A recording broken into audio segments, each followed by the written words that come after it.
Assalamualaikum warahmatullahi wabarakatuh. Saya Meira. Di sini saya akan melanjutkan membaca buku Segala-galanya Ambyar karya Mark Manson bab ke-9. Bab 9 merupakan bab terakhir dari buku ini. Bab 9. Agama Terakhir. Pada 1997, Deep Blue, sebuah superkomputer yang dikembangkan oleh IBM, mengalahkan Garry Kasparov, pemain catur terhebat di muka bumi ini.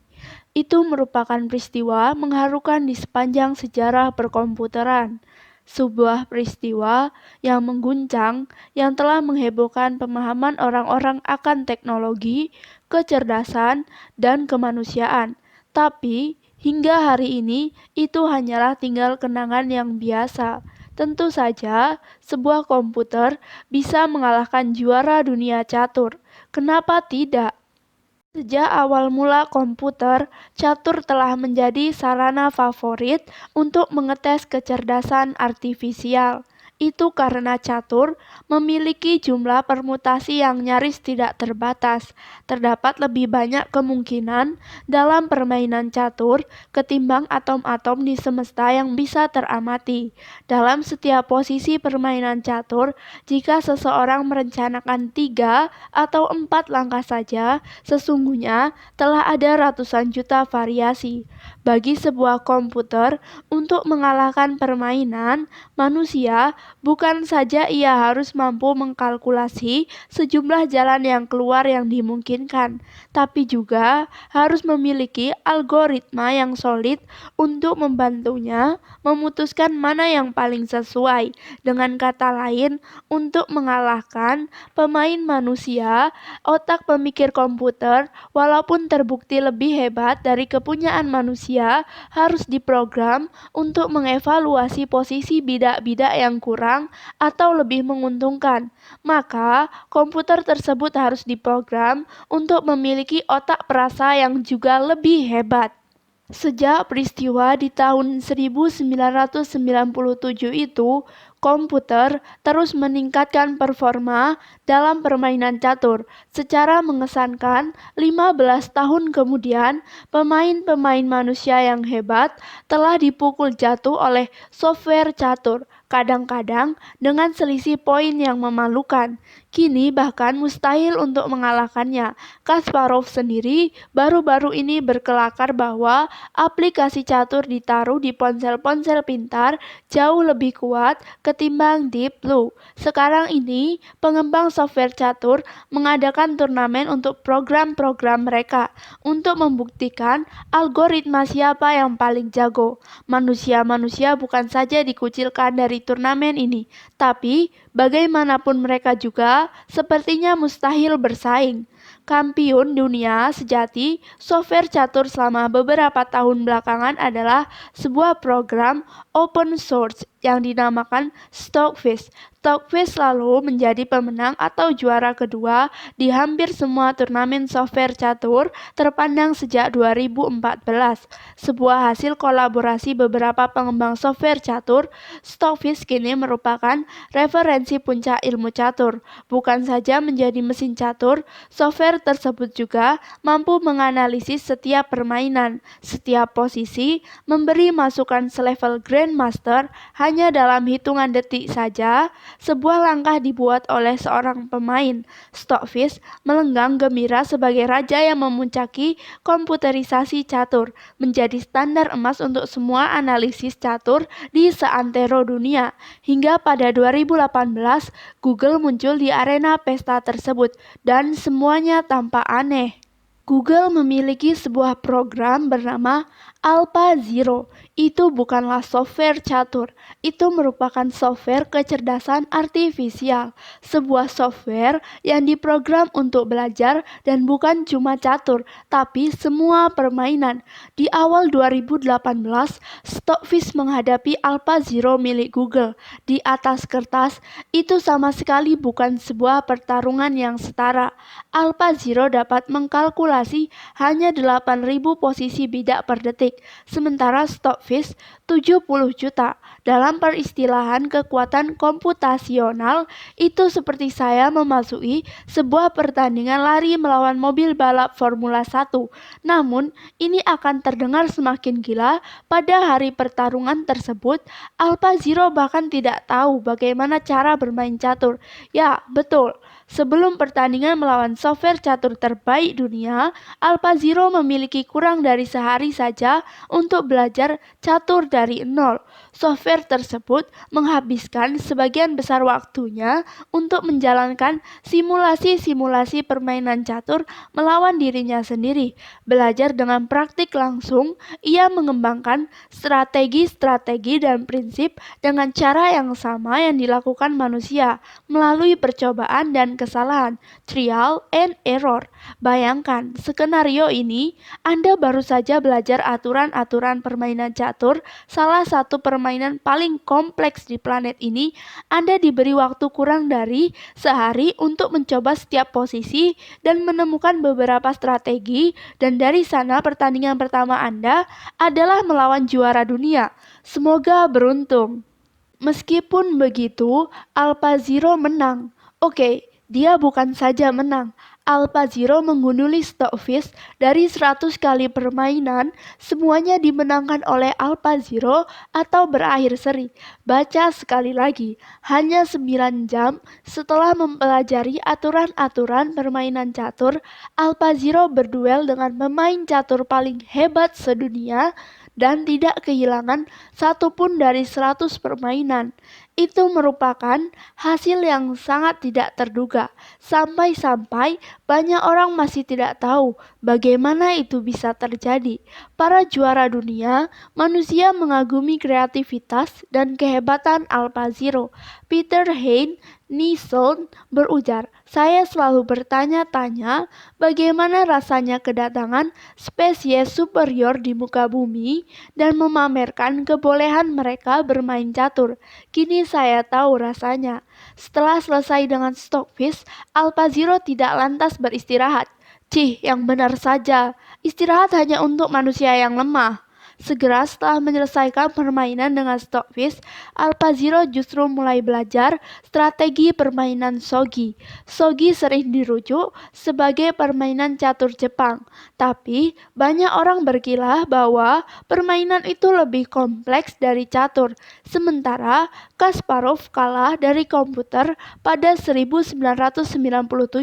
Pemain top shogi belum juga kalah sampai tahun 2013. Lagi-lagi AlphaZero membabat software shogi terbaik bernama Elmo dan membukukan perolehan yang sangat mencengangkan. Dalam 100 kali permainan, ia memenangkan 90, kalah 8, dan seri 2. Sekali lagi, kekuatan komputasional AlphaZero sangat jauh tertinggal dari Elmo. Dalam kasus ini, ia bisa mengkalkulasi 40 langkah per detik, sementara Elmo 35 juta. Dan sekali lagi, AlphaZero bahkan belum tahu cara memainkan game tersebut sebelumnya. Baru pada pagi hari ia belajar 2 permainan yang kompleks, dan malam harinya ia merobohkan kompetisi terbaik di dunia. Sekilas info, kecerdasan artifisial telah datang, dan walau catur dan shogi hanyalah permainan, segera setelah kita mencopot AI dari permainan papan tersebut dan mulai mencangkokkannya ke ruang kerja sesungguhnya, Anda dan saya dan semua orang lainnya barangkali akan jadi pengangguran. Sudah terjadi.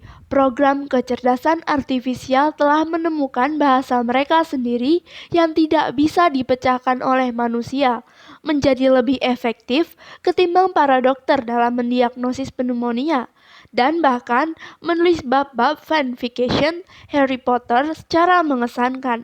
Saat bagian ini ditulis, kita sedang menantikan mobil tanpa sopir, konsultasi hukum otomatis, dan bahkan komputer penghasil musik dan seni. Perlahan tapi pasti, kecerdasan artifisial telah melampaui kebolehan manusia hampir dalam segala hal: obat-obatan, permesinan, konstruksi, Seni, inovasi teknologi. Anda akan melihat film-film yang dibuat oleh kecerdasan artifisial dan mendiskusikannya di situs web atau platform ponsel yang dibangun oleh kecerdasan artifisial, diatur oleh kecerdasan artifisial, dan bisa jadi orang yang Anda ajak berdebat ternyata adalah kecerdasan artifisial. Namun, jika ini semua sudah terdengar gila, sesungguhnya ini barulah permulaan, karena disinilah pukulan yang sesungguhnya akan mengena. Hari ketika sebuah kecerdasan artifisial bisa menuliskan program kecerdasan artifisial lebih baik dari kita.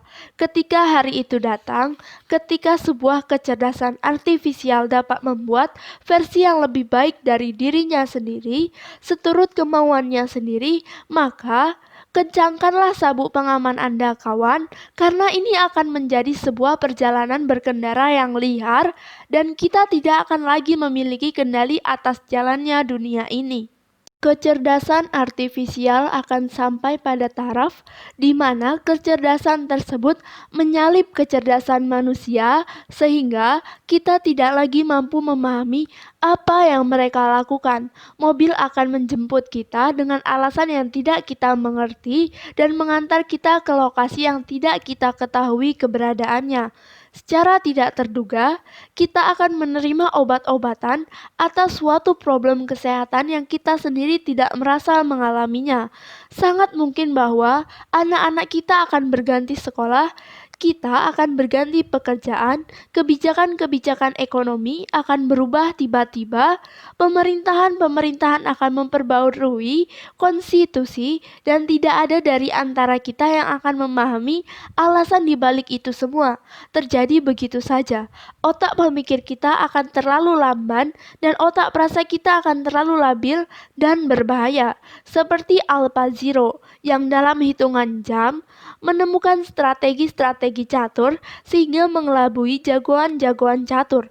Kecerdasan artifisial yang maju dapat mereorganisasi masyarakat dan posisi-posisi kita dalam cara-cara yang tidak terbayangkan oleh kita.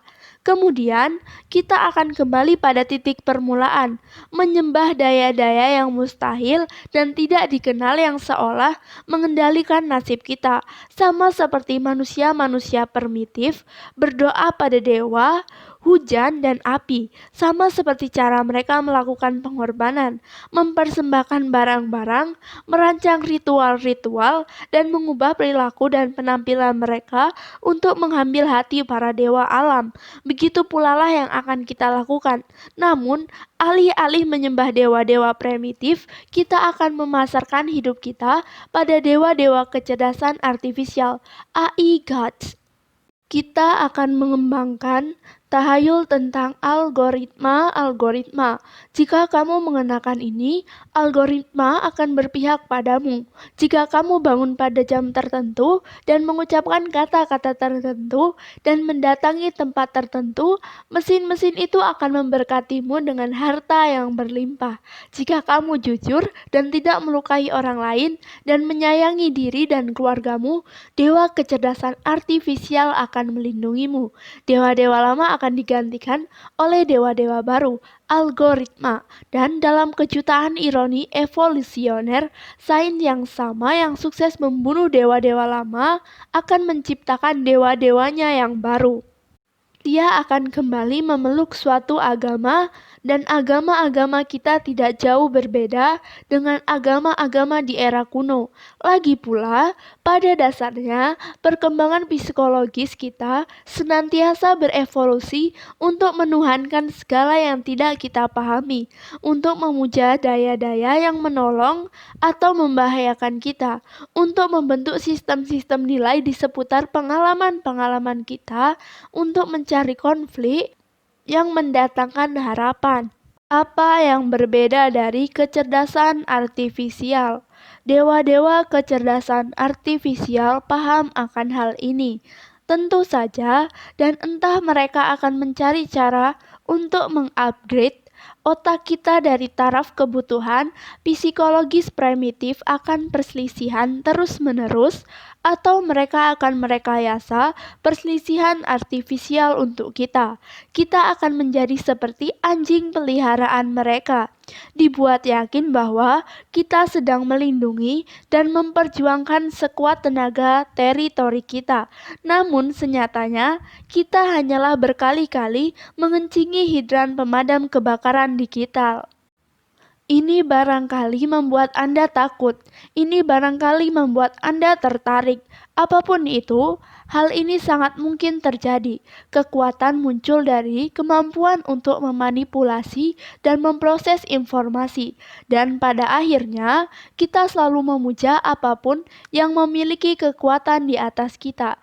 Jadi, izinkan saya untuk mengatakan bahwa saya, untuk pertama kalinya, menyampaikan ucapan selamat datang untuk para dewa kecerdasan artifisial. Saya tahu itu bukanlah agama terakhir yang Anda harapkan, namun tepat disitulah letak kesalahannya. Berharap. Jangan meratapi kekalahan Anda sendiri. Jika menyerah dan pasrah pada algoritma artifisial terdengar menyedihkan, pahami bahwa sekarang pun Anda sudah melakukannya dan Anda menyukainya. Algoritma telah merajalela di kehidupan kita. Rute yang Anda ambil setiap ke kantor didasarkan pada algoritma. Banyak teman yang Anda ajak bicara pada minggu ini, percakapan-percakapan itu didasarkan pada algoritma. Hadiah-hadiah yang Anda beli untuk anak-anak Anda, sejumlah tisu toilet yang datang dalam kemasan yang cantik, 50 sen yang Anda raih sebagai imbalan atas keanggotaan Anda di supermarket, semua merupakan hasil dari algoritma.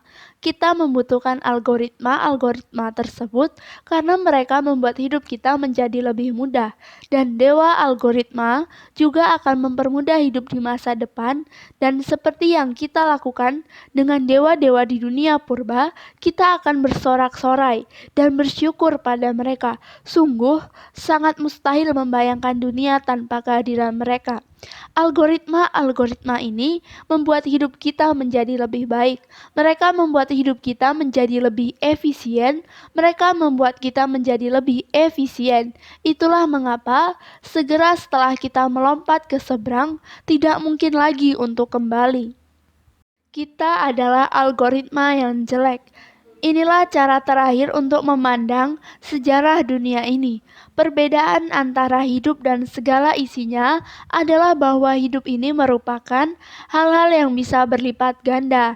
Hidup ini terbuat oleh sel-sel dan DNA yang menggandakan tiruan dirinya terus-menerus dan semakin banyak. Selama ratusan juta tahun, beberapa bentuk kehidupan purba mengembangkan mekanisme pengoreksian supaya mampu memproduksi dirinya sendiri dalam bentuk yang semakin baik. Protozoa yang paling awal barangkali mengembangkan sensor sederhana pada membrannya untuk bisa mendeteksi dengan lebih baik asam amino yang berguna untuk melipat gandakan dirinya. Sehingga dengan begitu, ia mengungguli organisme-organisme bersel satu lainnya. Namun kemudian, mungkin organisme bersel satu lain mengembangkan suatu cara untuk mengelabui sensor-sensor makhluk sebangsa ameba lainnya, sehingga mengganggu kemampuan mereka dalam mencari makanan dan menjadikan organisme ini tampil lebih unggul. Pada dasarnya, telah ada peperangan biologis sejak permulaan segala sesuatu. Organisme bersel satu mengembangkan strategi yang handal untuk mendapat lebih banyak asupan untuk melipat gandakan dirinya, mengungguli organisme-organisme bersel satu lainnya. Sampai akhirnya, organisme tersebut memenangkan sumber daya yang ada dan bereproduksi lebih banyak lagi. Kemudian, makhluk bersel satu lainnya berevolusi dan memiliki strategi yang jauh lebih baik dalam memperoleh makanan.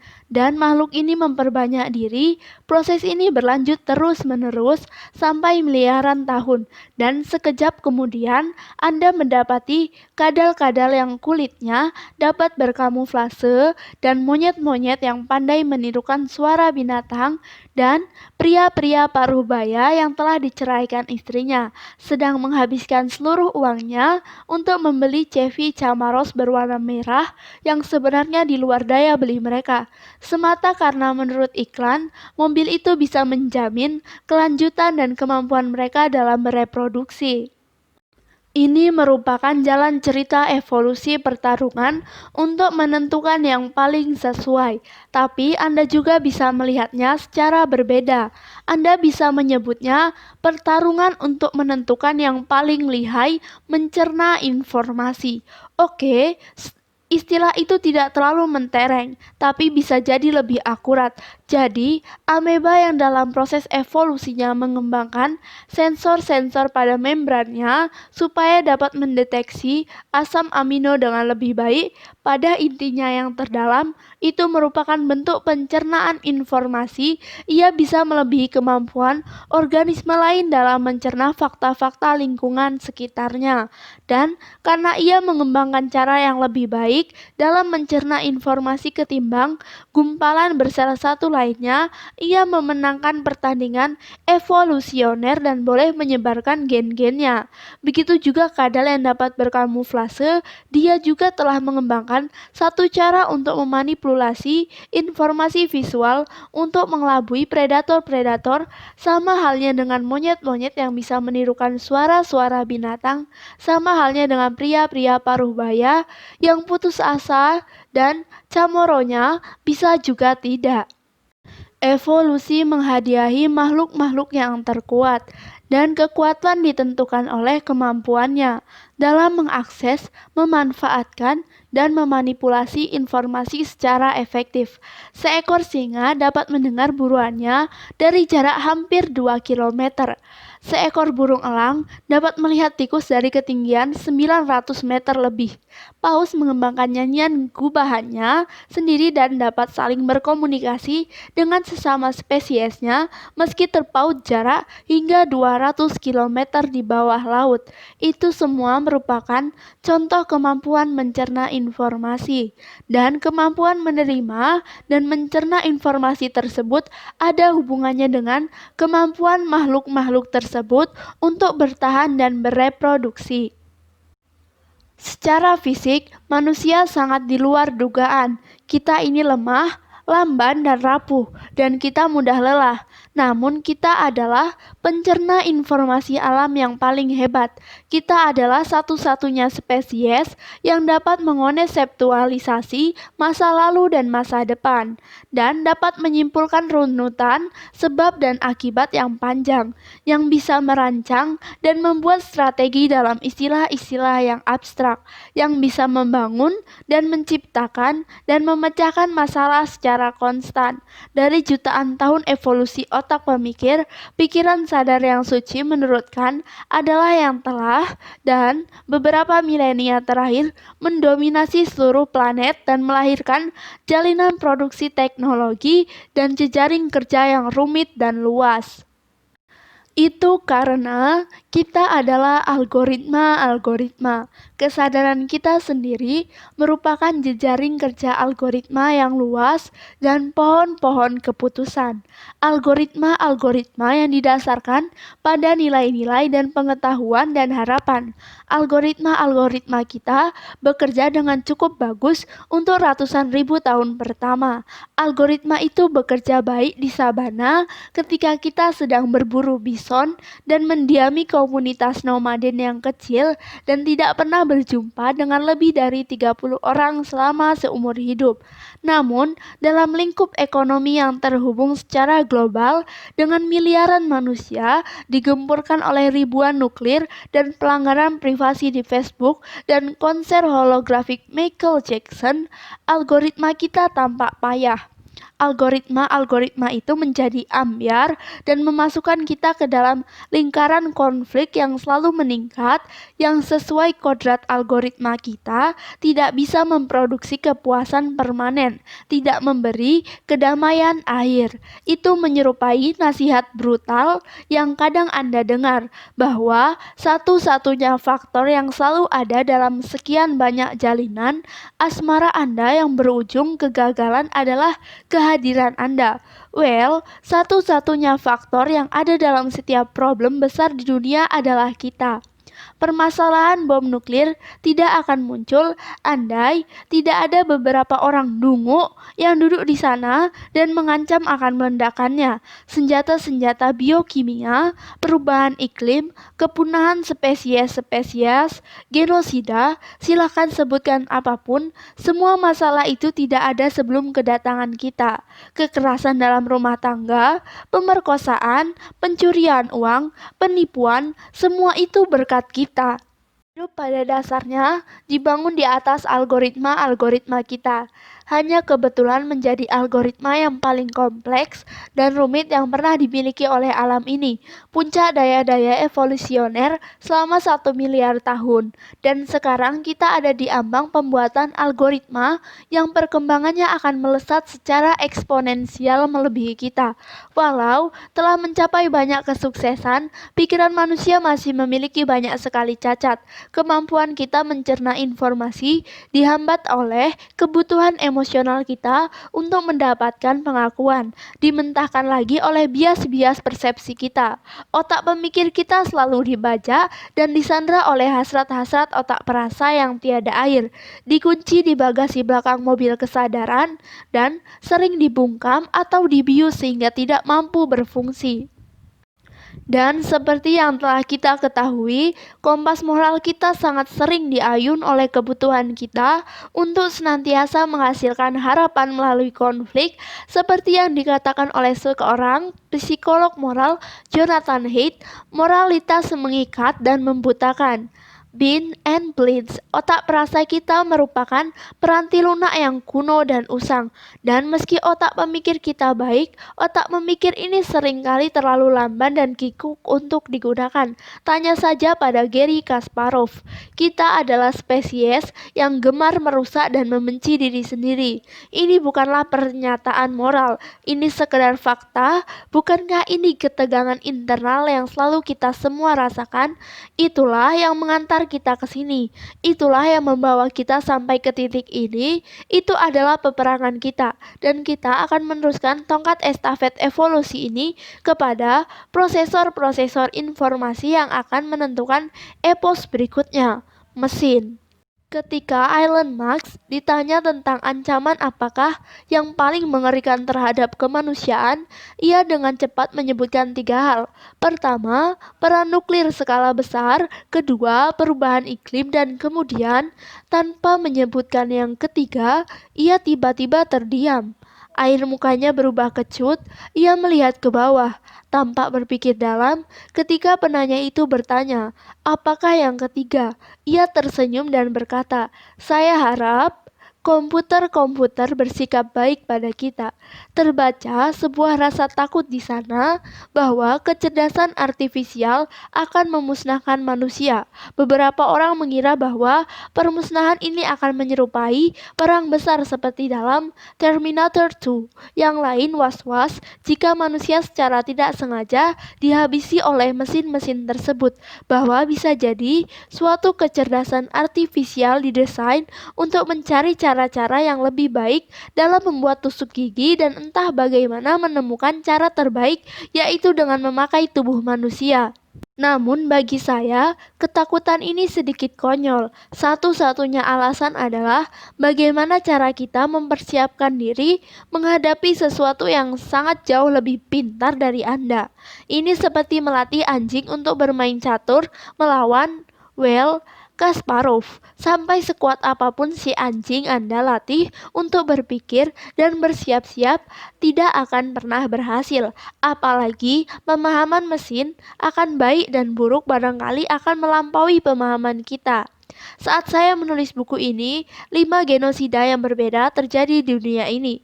795 juta orang kelaparan dan kurang gizi. Saat Anda selesai membaca bab ini, lebih dari 100 orang di Amerika Serikat saja akan dianiaya, dipukuli atau dibunuh oleh sesama anggota keluarga di rumah mereka sendiri.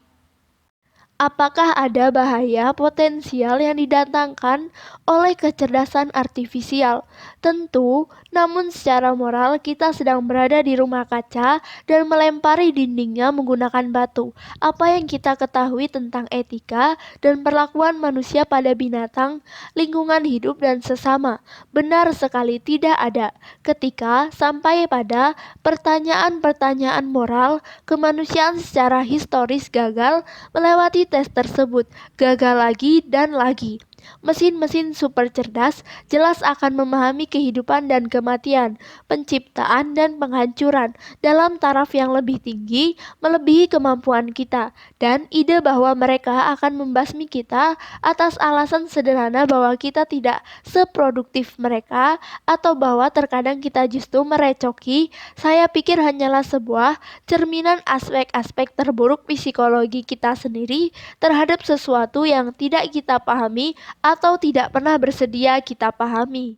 Atau begini idenya, bagaimana kalau teknologi melesat maju sampai ke titik di mana teknologi itu menjalankan kesadaran individu manusia secara semena-mena?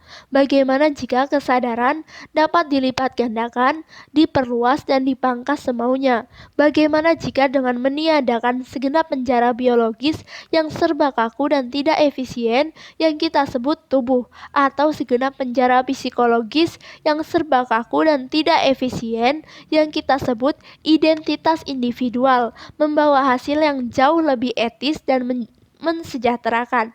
Bagaimana jika mesin-mesin itu menyadari bahwa kita akan menjadi jauh lebih bahagia jika dimerdekakan dari segala penjara kognitif dan persepsi setiap individu atas identitas dirinya direntangkan sehingga mengikut sertakan semua kenyataan yang bisa dikenali.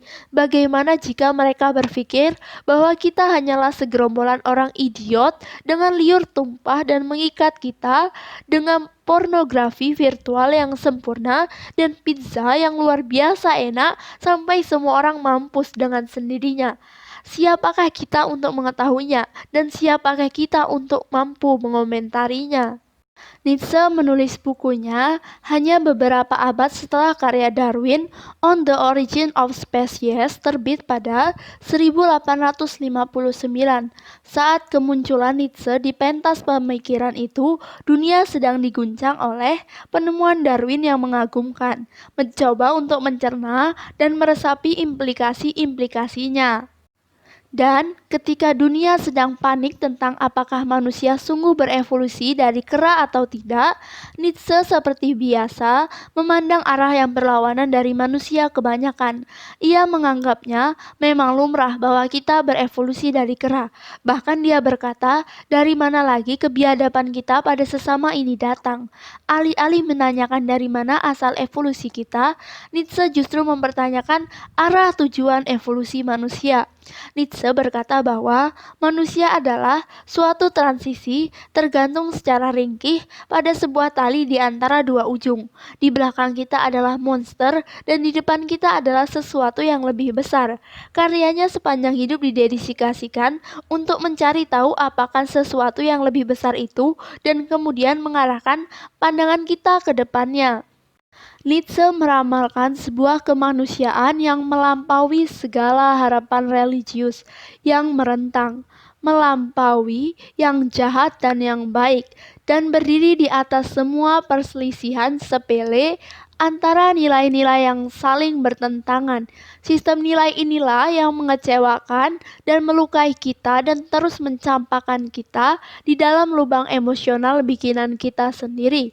Algoritma-algoritma emosional yang sama yang mengagung-agungkan dan melambungkan kehidupan dalam sukacita yang melimpah adalah kekuatan yang sama yang menghancurkan kita dan membuat kita ambyar dari dalam lalu meluap keluar. Sejauh ini, teknologi kita telah mengeksploitasi algoritma otak perasa kita yang lemah itu. Teknologi telah membuat kita menjadi agak loyo dan lebih kecanduan akan pengalihan-pengalihan dan kenikmatan yang tidak beraturan. Karena pengalihan-pengalihan tersebut terbukti membawa keuntungan yang sangat luar biasa. Dan meski teknologi telah memerdekakan banyak bagian di planet ini dari kemiskinan dan tirani, teknologi telah memproduksi tirani jenis baru, sebuah tirani variasi yang kosong dan tanpa makna. Arus pilihan-pilihan tidak penting yang tidak kunjung berhenti. Teknologi juga telah melengkapi kita dengan senjata-senjata yang sedemikian berbahayanya hingga kita dapat menghabisi segenap insan yang berbudi dalam eksperimen kita.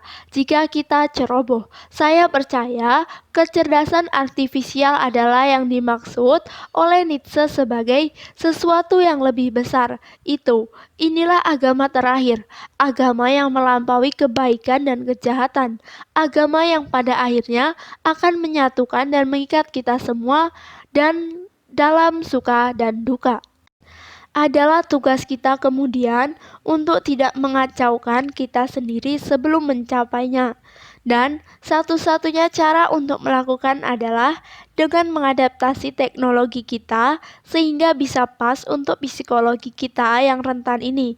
Dan bukannya malah mengeksploitasi psikologi kita untuk menciptakan alat-alat yang mendukung karakter yang lebih besar dan kematangan di dalam budaya-budaya kita ketimbang mengalihkan kita dari pertumbuhan untuk mengabadikan nilai-nilai otonomi, kemerdekaan, privasi, dan martabat bukan saja di dalam dokumen hukum, tapi juga di dalam model-model bisnis dan kehidupan sosial kita. Untuk memperlakukan orang semata bukan sebagai sarana, tapi juga sebagai tujuan. Dan lebih penting lagi, lakukanlah dalam segala situasi untuk lebih menganjurkan anti kerapuhan dan pembatasan diri di benak setiap orang daripada menjaga perasaan masing-masing untuk menciptakan peranti-peranti yang membantu otak perasa kita supaya bisa berkomunikasi dan mengatur otak perasa. Dan untuk menaruh keduanya dalam hubungan yang selaras, sehingga menciptakan ilusi kendali diri yang lebih besar. Baiklah, mungkin saja Anda membaca buku ini karena ingin mencari sebuah bentuk harapan, satu jaminan bahwa situasi akan menjadi lebih baik, mempraktikkan ini, itu, dan beragam kiat lainnya, dan segalanya menjadi membaik. Maaf, saya tidak memiliki jawaban semacam itu untuk Anda. Tidak ada yang memiliki, karena bahkan jika seluruh permasalahan hari ini bisa terpecahkan secara ajaib, pikiran kita akan senantiasa mendapati adanya bencana yang sudah menunggu di masa depan. Jadi, daripada mencari-cari harapan, berusahalah, tidak berharap, tidak pula kalut. Juga jangan takabur seakan Anda yakin Anda mengetahui semuanya. Anggapan bahwa Anda tahu segala-galanya dengan kepastian yang emosional, kuat, dan butalah yang akan lebih dahulu membuat kita malu. Tidak perlu berharap menjadi lebih baik, cukup jadilah lebih baik. Jadilah sesuatu yang lebih baik, jadilah lebih murah hati, lebih tabah, lebih rendah hati, lebih disiplin. Banyak orang juga akan menambahkan petuah, jadilah manusia, tapi tidak. Jadilah manusia yang lebih baik. Dan barangkali jika kita mujur, suatu saat kita akan menjadi lebih dari sekedar manusia. Andai saya berani, saya katakan pada Anda, teman-teman, bahwa meskipun kita menghadapi banyak kesulitan hari ini dan esok, di bagian akhir ini saya akan memberi diri saya kesempatan untuk berani mengutarakan harapan. Saya berani berharap akan datangnya dunia pasca harapan, di mana manusia diperlakukan bukan sebagai sarana, tapi sebagai tujuan, di mana tiada kesadaran yang dikorbankan hanya demi tujuan intuisi yang lebih besar, di mana tidak ada satu identitas pun dirugikan gara-gara kejahatan atau kerusakan atau keteledoran. di mana kemampuan untuk menalar dan bertindak ditempatkan di posisi utama oleh semua orang, dan di mana semua ini dicerminkan bukan saja di dalam hati kita, tapi juga di dalam intuisi-intuisi sosial dan model-model bisnis. Saya berani berharap semoga kelak orang-orang akan berhenti menekan baik otak pemikir maupun otak perasa mereka dan mengawini keduanya dalam sebuah pernikahan suci, stabilitas emosional dan kematangan psikologis. Semoga kelak orang-orang menjadi sadar akan bahayanya hasrat-hasrat pribadi mereka dari godaan kenyamanan mereka dan penghancuran di balik tindak tanduk mereka, dan pada akhirnya justru memilih ketidaknyamanan yang akan memaksa mereka untuk berkembang. Saya berani berharap semoga kemerdekaan palsu yang ditawarkan oleh aneka variasi bakal ditolak oleh orang-orang demi kemerdekaan yang lebih bermakna dan lebih dalam yang lahir dari komitmen. Semoga orang-orang akan memilih pengekangan diri ketimbang menjalani misi konyol pemanjaan diri. Semoga orang-orang akan menuntut sesuatu yang lebih baik keluar dari diri mereka sendiri terlebih dahulu, sebelum menuntut dunia untuk memberikan yang lebih baik. Demikian juga saya berani berharap semoga suatu hari model bisnis periklanan online akan binasa di api pembuangan sampah. Semoga media-media berita tidak akan lagi mendapat insentif untuk mengoptimasi konten-konten yang memancing emosi, tapi justru untuk memberikan manfaat informasional. Semoga teknologi akan mencari cara bukan untuk mengeksploitasi kerapuhan psikologis kita, tapi justru untuk menyeimbangkannya. Semoga informasi akan menjadi bermutu lagi. Semoga semuanya akan kembali bermutu. Saya berani berharap semoga algoritma-algoritma mesin pencari dan media sosial akan dioptimalkan demi relevansasi sosial dan kebenaran, ketimbang sekedar menunjukkan pada orang-orang apa yang ingin mereka lihat. Semoga akan ada algoritma alternatif yang independen yang membuat pemeringkatan berdasarkan kebenaran headline, website, dan muatan-muatan berita secara langsung sehingga memudahkan para pengguna untuk lebih cepat menyaring aneka sampah bernuansa propaganda dan mendekatkan diri pada kebenaran berbasis fakta. Semoga ada respek yang nyata terhadap data-data yang didasarkan pada bukti empiris, karena di tengah sebuah lautan kepercayaan yang tanpa batas, bukti adalah satu-satunya penyelamat yang kita miliki.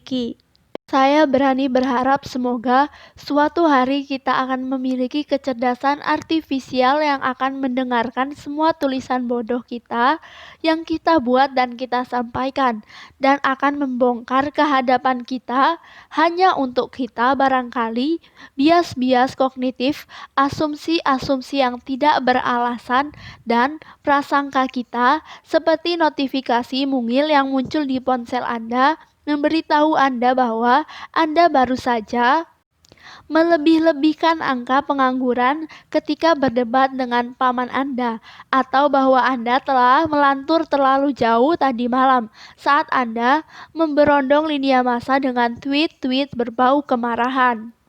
Saya berani berharap semoga akan ada alat untuk membantu orang memahami statistik, proporsi, dan probabilitas secara langsung dan menyadari bahwa tidak beberapa orang yang tertembak di suatu sudut dunia tidak memiliki sangkut paut apapun dengan Anda. Tidak peduli betapa mengerikannya liputan di TV bahwa banyak krisis secara statistik tidak signifikan dan atau hanya sebuah kegaduhan, dan bahwa krisis-krisis yang paling nyata justru bergerak sangat pelan dan tidak mencolok sehingga luput dari perhatian yang seharusnya diberikan. Saya berani berharap semoga pendidikan akan dirombak, memasukkan bukan saja praktik-praktik terapeutik untuk menolong anak-anak mengembangkan emosinya, tapi juga membiarkan mereka berlarian dan mengusap lutut-lutut mereka dan terlibat dalam aneka masalah. Anak-anak adalah raja dan ratu anti kerapuhan, rajanya penderitaan, kitalah yang takut. Saya berani berharap semoga katastrof-katastrof yang akan melanda akibat perubahan iklim dan otomatisasi telah dimitigasi, bahkan sekaligus telah dicegah oleh ledakan teknologi yang tak terbendung yang dikerjakan oleh revolusi kecerdasan artifisial yang mendatang. Semoga beberapa orang sinting bersenjata nuklir tidak memusnahkan kita sebelum semuanya terlaksana. Dan semoga tidak akan muncul suatu agama manusia yang baru dan radikal yang meyakinkan pemeluknya untuk menghancurkan kemanusiaan itu sendiri seperti yang telah membutakan beberapa orang akhir-akhir ini. Saya berani berharap semoga kecerdasan artifisial akan bergegas menangani dan mengembangkan suatu agama realitas virtual yang sangat memikat sehingga tidak ada satupun dari kita yang akan meninggalkannya untuk waktu yang cukup lama. Untuk kembali mengacau dan saling membunuh, itu akan menjadi semacam gereja di cloud, namun tetap bisa dialami sebagai sebuah game video universal. Akan ada persembahan dan ritus dan sakramen dalam wujud poin dan rewards, dan sistem kenaikan tingkat dalam sebuah keikutsertaan yang ketat. Kita semua akan mendaftarkan diri dan hidup di sana karena itu akan menjadi satu-satunya saluran untuk mempengaruhi dewa-dewa kecerdasan artifisial dan maka merupakan satu-satunya mata air yang akan memuaskan dahaga kita akan makna dan harapan yang tidak mudah terpenuhi. Sekelompok orang akan memberontak melawan dewa-dewa kecerdasan artifisial yang baru, tentu saja, tapi ini telah dirancang. Sebab kemanusiaan selalu membutuhkan suatu kelompok yang melawan agama-agama, karena ini merupakan satu-satunya jalan bagi kita untuk membuktikan betapa berharganya kita. Kelompok kafir dan sesat akan muncul di lanskap virtual ini, dan kita akan menghabiskan banyak waktu untuk bertempur dan memerangi aneka kelompok. Kita akan menghancurkan pegangan moral satu sama lain dan menggagalkan pencapaian kelompok lain, tanpa kita sadar bahwa ini semua telah dirancang. Kecerdasan artifisial karena menyadari bahwa energi produktif manusia hanya muncul melalui konflik akan menciptakan serangkaian krisis artifisial yang tanpa akhir di sebuah wilayah virtual yang aman, di mana produktivitas dan kecerdasan semacam itu kemudian dapat dibudayakan dan dipakai untuk tujuan yang lebih besar, yang bahkan tidak akan kita pahami atau ketahui. Harapan manusia akan dipanen oleh sumber daya, sebuah waduk energi kreatif yang tidak pernah ada batasnya. Kita akan memuja altar digital kecerdasan artifisial. Kita akan mengikuti aturan-aturan arbiter mereka dan memainkan game-game mereka, bukan karena kita dipaksa, tapi karena mereka akan mendesainnya sedemikian rupa sehingga kita semua ingin memainkannya. Kita ingin kehidupan ini memiliki suatu makna, namun perkembangan teknologi yang pesat telah semakin mempersulit upaya kita untuk mencari makna. Maka inovasi yang paling hebat adalah hari ketika kita bisa menghasilkan suatu hal yang berarti tanpa perlu berkonflik dan bertikai, menemukan hal-hal yang bernilai tanpa menewaskan sesuatu pun. Dan kemudian, barangkali suatu hari kita akan menjadi terintegrasi dengan mesin-mesin. Kesadaran individual kita akan diserap, harapan-harapan independen kita akan lenyap, kita akan saling berjumpa dan melebur di cloud, dan jiwa-jiwa kita yang telah terdigitalkan akan berkitar dan memutar di badai data. Bentangan bits dan fungsi-fungsi secara harmonis ditaruh dalam keselarasan akbar yang tidak terlihat. Kita akan berevolusi menjadi entitas agung yang tak terpahami. Kita akan melampaui batasan-batasan pikiran yang digerakkan oleh nilai. Kita akan hidup melampaui sarana dan tujuan, karena kita akan selalu menjelma menjadi keduanya, satu dan serupa. Kita akan melintasi jembatan evolusioner menuju sesuatu yang lebih besar dan berhenti menjadi manusia untuk selamanya. Barangkali kelak kita tidak cuma menyadari tapi juga pada akhirnya memeluk kebenaran yang menggelisahkan, bahwa kita membayangkan makna diri kita sendiri. Kita menemukan tujuan dari diri kita sendiri, dan kita tetap dan seterusnya bukan siapa-siapa.